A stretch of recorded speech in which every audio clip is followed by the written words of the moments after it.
Now's the best time to experience Mazda with tremendous savings at Team Mazda. For a limited time, get 0% financing on a new Mazda CX-5 or Mazda CX-90 and make no payments for 90 days. Save thousands right now at Team Mazda on Airline.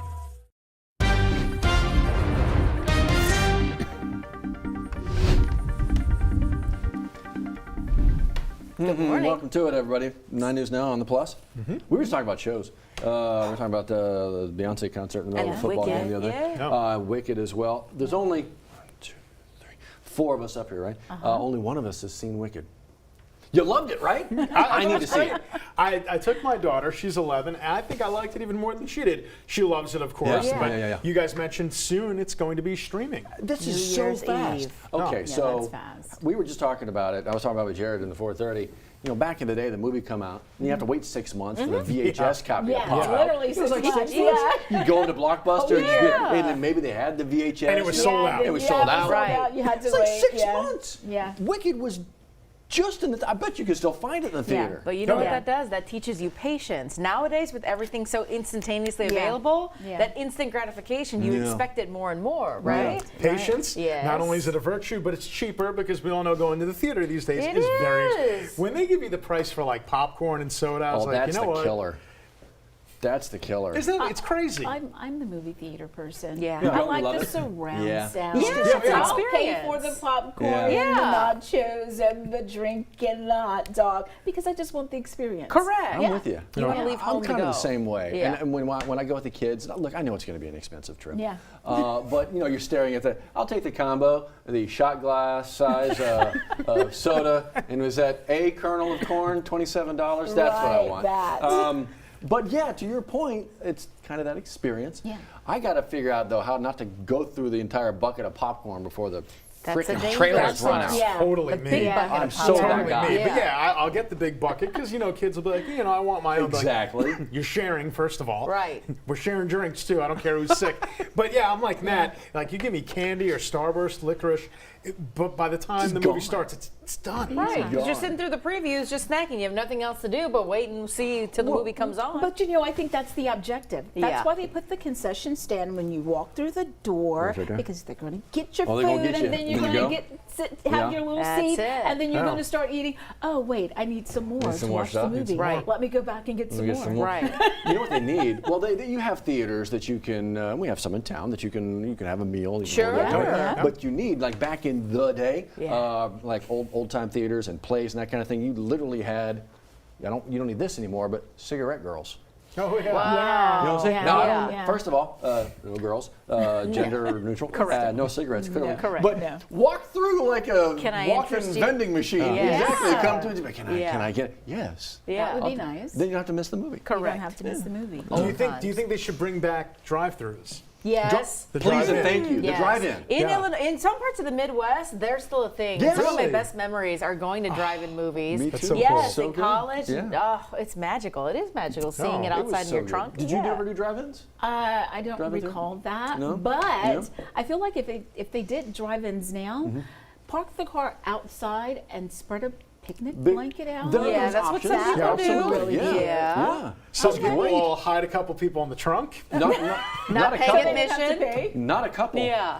I mean, entire generations of families. Get in the trunk. Just put all the kids and the cousins in the bed. They'll be fine. They'll be fine. I used to do it all the time living in Wyoming. It was fantastic. They had a couple of drive-in theaters. It was great. It was awesome. To your point, the people in the vehicles and backing up and pulling up and laying blankets down and on the swings. And, I mean, I can remember obviously the trailers are always kind of the same. The first initial, let's all go to you know, and the marching hot dog goes on. But yes, there's something about the drive-in or the movie theater. It's just an experience. Okay, it's kind of cool. I think a lot of people will be hitting the movies here as we still are in the holiday season stretch. Still, people are still on holiday vacation. Absolutely. But this news doesn't stop. The weather doesn't stop. There's a lot going on, including a line of storms today, Jared. Yeah, and we really lucked out this time around because this one kind of weakened a little bit, lost its punch here. But will we be so fortunate when we get to the weekend, especially Saturday night, when we will have the possibility of severe weather? Getting a live look outside now that we can see outside, we've got got mostly cloudy conditions, and the temperatures are mild and muggy right now, waking up to 70 degrees, and the winds out of the south to southeast, they're going to be a little bit breezy from time to time. So nothing severe this morning, but then the first alert, we're going to go ahead and put that on for Saturday evening and Saturday overnight, because that's when we're going to see the best bet of not only severe weather, the possibility of actually level 3 severe weather over here in our neck of the woods. But Sunday looks nice and dry, and even better, New Year's Eve and New Year's Day, they look like they're going to be on the dry side as well. Let's work with what we have this morning on live local radar, and the good news, it continues to weaken. Now we saw that line just really bust apart, and we got a couple of areas of showers, a few heavier showers, the farther down to the south out to the coast that you go. And you can see this broken line that continues to weaken as it moves onshore, and then we get a clearing. So we should become mostly sunny and dry, nice this afternoon, right up until we get to Saturday. And again, Saturday evening, when that front moves through, that's going to give us the best shot for severe weather. Let's time it out on the graph model, starting with what we have this morning. By the time we get to about 10:30 in the morning, we're good to go. We're drying things out, and the cloud cover moves out. So we do get sunshine later on this afternoon. Then for Saturday, here's Saturday morning, a couple of light showers, not a big deal, but it really looks like Saturday evening. This is between 5 and 6 p.m., and then we move it forward. This is Saturday at 8:30 p.m. and a couple of these thunderstorms with that cold front, they could be pretty brisk. Matter of fact, Baton Rouge right now is on the cusp between the level 3 enhanced risk to the north and the level 2 slight risk down to the south. And sometimes we'll say, well, this thing is possible, but the other thing isn't possible. We're not really doing that this time around. We're going to say that all 4 modes of severe are going to be possible at least a level 2 slight risk. Now, the rain that we get over the next 7 days should generally be manageable, so I'm not so concerned with flooding. That's at least some good news. By 9 a.m. today, we're down to a 40% chance. By noon, we're down to 0, and we become mostly sunny the remainder of the day with a high of 78 degrees. Then for tonight, we are mild and muggy again with overnight lows not so low in the mid-60s. Then in the all-important 10-day forecast, once we get beyond that severe threat Saturday night, we are looking significantly better. That 120% on Tuesday, that's Tuesday morning. But by Tuesday night, we're in good shape. So both New Year's Eve and New Year's Day look nice. They'll be dry, a little bit on the cooler side, but still, once we get rid of that severe threat on Saturday night, things are definitely looking a little bit better. At 7:09, now 7:10. Tico, how are those roads? Still a little bit busy behind you. Absolutely, Jared. We're still seeing an accident being worked. This is on the southbound side of I-110. If you're making your way into the downtown area, you can see all lanes are completely shut down here. It looks like they've reopened the northbound lanes, but let's stick to the southbound lanes right now. You can see emergency vehicles out. Law enforcement is out trying to get that all cleared up. Here's what those delays are looking like behind it. Delays are slowing long before Chippewa right now, and it's pretty much bumper to bumper as commuters try to get out of that heavy congestion. So keep that in mind. Find an alternate route, and do keep in mind those may be a bit congested as well due to this accident. Again, this is on the southbound side of I-110 towards the downtown area. All lanes are completely shut down, that is. Drive with caution as you head out. We'll be right back.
$7:12 your time right now. Need your help. Actually, more specifically, Baton Rouge Fire Department needs your help. They're working what they say is an arson right now, purposely set fire one on Hammond Street. So take a look at the video. This is the scene there as firefighters got there. Quite a busy scene. Now BRPD also ending up over there. They said this was about 8:30 Thursday night. Well, when firefighters got to the scene, they found 2 of the back bedrooms there on fire. Thankfully, they were able to contain it, but the home did take on a lot of smoke and water damage. If you happen to have any information, they are investigating this as an arson. Go ahead and call Crime Stoppers at 344-STOP. Got any information about a bank robbery in Baton Rouge? You know where the Hancock Whitney is on Government Street? That's the one. Yeah. So right now, investigators say that they've got who they believe robbed that bank on camera, an older gentleman there with a mask on. They say that he had threatened the teller there, demanding money with a verbal threat, handed over about $300. But we've got that photo for you on our website. Head that way and share that story too. Tough story to share here. Teenager dead. Right now being investigated as negligent homicide. It's a 15-year-old. And it turns out the shooter is a 15-year-old too. His friend, in fact, he's the one that called it in, said that they were dropping a gun. That's when it went off, hitting his friend and killing that friend there. We're told that victim is Kentrell Royal. That other 15-year-old's been booked into the Juvenile Detention Center, charged with negligent homicide. Okay, I want to get you caught up here and just make sure you know and are aware. Trash and recycling pickup, we just had a holiday. Wednesday, obviously Christmas. So if that was your day, right? The trash and recycling is going to be your next scheduled day. The out-of-cart stuff is going to be Monday. Just make sure that you get the stuff to the curb, timely fashion. These are your dates to know. 311.brla.gov to report a missed service. Also, they're picking up live Christmas trees as we move into the new year in Ascension Parish. Lamar Dixon is accepting those live, non-flocked Christmas trees. Make sure you take down the lights and decorations from it, but we're turning the seasons here and we're going into the new year, and if you are not keeping your tree up into Mardi Gras, into Valentine's Day, into all the different holidays, then you can dump it there at the Lamar Dixon Expo Center. When was the last tree you threw away, Tico? It's been a couple of years. Because she's kept her beautiful tree. She's celebrating year round. We love that. We do. I just received an ornament, a Louisiana ornament. Did you? So I'm like, maybe I'm following Tico's footsteps here and do a Mardi Gras tree. Yeah, absolutely. I think that'd be a lot of fun. Learned something from Tico. Oh. Okay, speaking of Tico, going to follow the drive for you the rest of the morning here. Going to follow that forecast, see if it impacts any of that drive as well. Sure will. We'll follow the line of storms for you. Jared Silverman will be back in 10 minutes. Celebrate the season and the savings during Toyotathon at Team Toyota. Right now, get 2.99% financing on new 24 and 25 Tundras, or get a new 25 Camry for just $329 a month. The time to save is right now during Toyotathon at Team Toyota.